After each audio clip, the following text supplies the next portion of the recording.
Hola a todos, mi nombre es Elizabeth Martínez Ilescas y soy estudiante de tercer año de la Facultad de Medicina y Cirugía de la UAPJO. Como parte de mi materia de inmunología, hoy les hablaré sobre los mecanismos efectores de la inmunidad humoral. La inmunidad humoral es aquella mediada por anticuerpos. Estos actúan en defensa contra microbios extracelulares, toxinas microbianas, hongos y virus. Este tipo de inmunidad puede transmitirse de sujetos inmunizados a vírgenes mediante el suero. Además, algunas vacunas que se utilizan en la actualidad inducen protección, estimulando sobre todo la producción de anticuerpos. Sin embargo, en sujetos alérgicos y en algunas enfermedades autoinmunes, los anticuerpos específicos pueden ser lesivos y mediar lesiones tisulares. En esta tabla se muestran algunos ejemplos de vacunas que actúan estimulando la inmunidad humoral protectora. La vacuna de neumonía es una vacuna conjugada compuesta de polisacárido capsular bacteriano unido a una proteína transportadora, y su mecanismo es mediante la opsonización y fagocitosis mediada por anticuerpos IgM e IgG, al igual que la activación directa o secundaria del complemento. La función principal de los anticuerpos es neutralizar y eliminar los microbios infecciosos y las toxinas microbianas.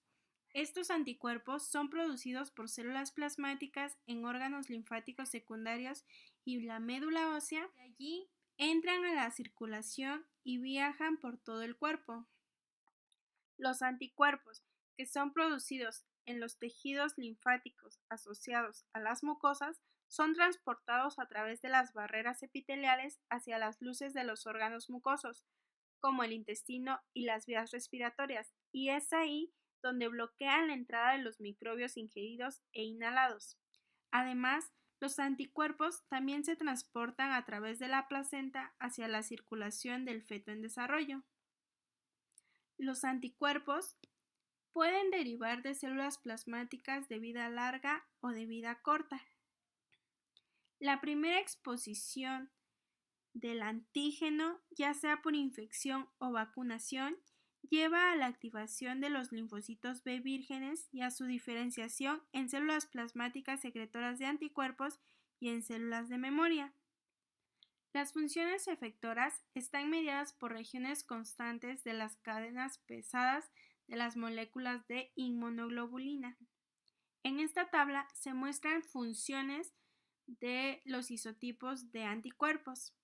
La inmunoglobulina G, su función efectora específica es la opsonización de antígenos para la fagocitosis por los macrófagos y los neutrófilos, así como la activación de la vía clásica del complemento. Esta función la comparte también con la inmunoglobulina M. La inmunoglobulina G también media la citotoxicidad celular dependiente de anticuerpos mediada por los linfocitos citolíticos naturales, la inmunidad neonatal, la inhibición por retroalimentación de activación del linfocito B. Y la inmunoglobulina M, aparte de activar la vía clásica del complemento, tiene un receptor para el antígeno de los linfocitos B vírgenes. La inmunoglobulina A, como sabemos, se encuentra a nivel de las mucosas y se encarga de su inmunidad. La inmunoglobulina E provoca la desgranulación del mastocito y reacciones de hipersensibilidad inmediata. Y la inmunoglobulina D es un receptor para el antígeno de los linfocitos B vírgenes.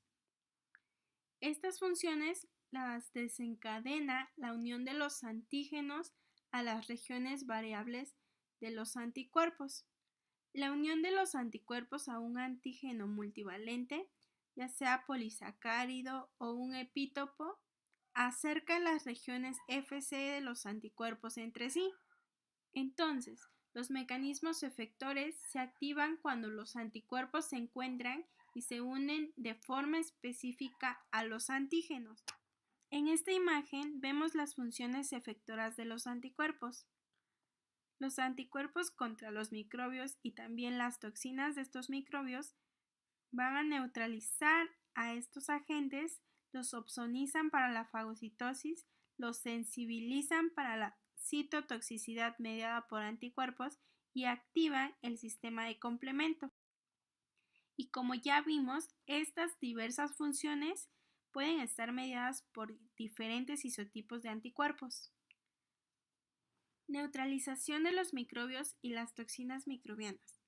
Los anticuerpos neutralizan la infecciosidad de los microbios, así como los posibles efectos lesivos de las toxinas microbianas.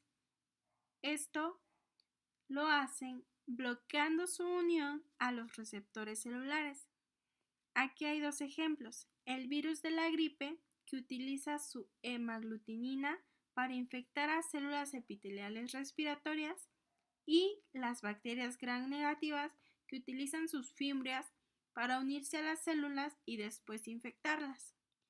Muchas toxinas microbianas median sus efectos patológicos uniéndose también a receptores celulares y específicos. Por ejemplo, la toxina del tétano se une a receptores situados en la placa motora de las uniones neuromusculares e inhibe la transmisión neuromuscular, lo que lleva a la parálisis. En el caso de la toxina diftérica, se une a receptores celulares y entra en varias células, donde inhibe la síntesis de proteínas. Los anticuerpos contra tales toxinas entorpecen las interacciones de las toxinas con las células del anfitrión por un mecanismo estérico, y así impiden a las toxinas provocar una lesión tisular y enfermedades. Los anticuerpos del isotipo IgG opsonizan los microbios y promueven su fagocitosis al unirse a los receptores para el Fc situados en los fagocitos. Estos ingieren los microbios como un preludio de la muerte y degradación intracelulares. Estos fagocitos expresan varios receptores de superficie que se unen directamente a los microbios y así los pueden ingerir, incluso sin anticuerpos, lo que constituye un mecanismo de inmunidad innata. La neutralización puede estar mediada por cualquier anticuerpo que sea específico, independientemente de su isotipo. Y los anticuerpos neutralizantes más efectivos son los que tienen mayor afinidad por el antígeno. Esto se da por un proceso de maduración de la afinidad. Se seleccionan los linfocitos B que presentan la inmunoglobulina de membrana, que tiene mayor complementariedad, lo que significa mayor afinidad con el antígeno. La vacunación repetida y periódica con toxoides y proteínas de membrana van a inducir una respuesta del anticuerpo cada vez más efectiva. En este dibujo vemos la neutralización de los microbios y las toxinas por los anticuerpos. Los anticuerpos impiden la unión de los microbios a las células y así bloquean su capacidad de infectar a las células del anfitrión. Los anticuerpos inhiben la propagación de los microbios desde una célula ya infectada a otra adyacente sin afectar. Y la última, que es donde los anticuerpos bloquean la unión de las toxinas a las células y así inhiben los efectos patológicos de estas toxinas. Las células fagocíticas van a ingerir microorganismos con el propósito de destruirlos en su interior. La eficiencia va a aumentar si los microorganismos se recubren con otras moléculas que facilitan la interacción entre microorganismos y fagocitos. La célula fagocítica expresa en su membrana plasmática receptores para el Fc de los anticuerpos y para C3b. Estas opsonidas aumentan la capacidad de los fagocitos para ingerir a los microorganismos. Este receptor permite una interacción directa con moléculas de los microorganismos. Los leucocitos van a expresar receptores para el Fc que se unen a las regiones constantes de los anticuerpos y así promueven la fagocitosis de partículas cubiertas de inmunoglobulinas y envían señales que regulan las actividades de los leucocitos e inducen la inflamación. Otros receptores para el Fc median el transporte de anticuerpos a varios lugares. Los receptores para las cadenas pesadas de los anticuerpos inmunoglobulina G, Fc gamma, los receptores más importantes para la fagocitosis de las partículas opsonizadas. Y bueno, se han clasificado en 3 grupos en función de sus afinidades por las cadenas pesadas de las subclases de inmunoglobulina G. Estas son 1, 2 y 3. Clasificación de los receptores para el Fc. Todos los receptores para el Fc gamma contienen una cadena que se une al ligando llamada cadena alfa. Esta reconoce las cadenas pesadas de inmunoglobulina G. Las diferencias entre las especificidades y las afinidades de cada receptor Fc gamma frente a varios isotipos de inmunoglobulina G se basan en diferencias en la estructura de estas cadenas alfa. En todos los receptores Fc, excepto en el Fc gamma R2, la cadena alfa se asocia con una o más cadenas polipépticas adicionales implicadas en la transducción de señales. Y como ya lo había mencionado, los 3 principales grupos de receptores para el Fc específicos de la inmunoglobulina G tienen múltiples isoformas que pueden diferir en su estructura y función. Además, difieren de su distribución celular, como lo muestra esta tabla, y en esta imagen tenemos la composición por subunidades de los receptores para el Fc gamma. Bueno, este modelo esquemático de los diferentes receptores humanos para el Fc ilustra las cadenas alfa de unión al Fc y las subunidades transmisoras de señales.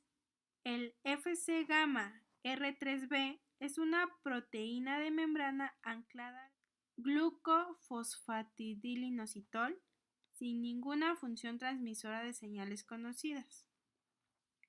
Papel de los receptores para el Fc gamma en los fagocitos y activación de los fagocitos. En esta figura vemos la opsonización mediada por anticuerpos y fagocitosis de los microbios. Los anticuerpos de ciertas subclases de inmunoglobulina G se unen a los microbios y después son reconocidos por receptores para el Fc situados en los fagocitos. Las señales de los receptores para el Fc van a promover la fagocitosis de los microbios ya opsonizados y activan los fagocitos para que los destruyan. La muerte del microbio ingerido va a generar trifosfato de inositol y el diacilglicerol, y entonces va a haber una movilización mantenida del calcio. Un tratamiento algo empírico de enfermedades autoinmunes es la administración intravenosa de una mezcla de inmunoglobulina G humana, que es la inmunoglobulina intravenosa. Esta aumenta la expresión del Fc gamma R2b y se une al receptor para enviar señales inhibidoras a los linfocitos B y a otras células, lo que reduce la producción de anticuerpos y amortigua la inflamación, compitiendo con autoanticuerpos circulantes para el receptor para el Fc neonatal y aumenta la eliminación de los autoanticuerpos. Y por último, vamos a ver la eliminación del mintos mediada por anticuerpos. Estos pueden morir por la acción de la proteína principal básica, que está presente en los gránulos de los eosinófilos. Los anticuerpos como inmunoglobulina E y en menor medida IgG e IgA cubren a los helmintos.